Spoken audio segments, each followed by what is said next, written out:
नाप और तोल में कमी करने वालों के लिए खराबी है। जो लोगों से नाप कर लें तो पूरा लें, और जब उनको नाप कर या तोल कर दें तो कम दें। क्या ये लोग ये नहीं ख्याल करते कि उठाए भी जाएंगे?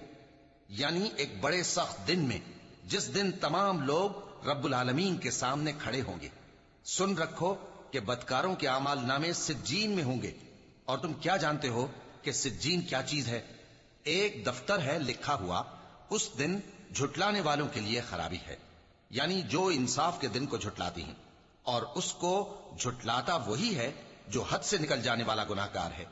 जब उसको हमारी आयतें सुनाई जाती हैं तो कहता है ये तो पहले लोगों के अफसाने हैं। हरगिज नहीं, बात यह है कि ये जो आमाले बद करते हैं उनका इनके दिलों पर जंग बैठ गया है।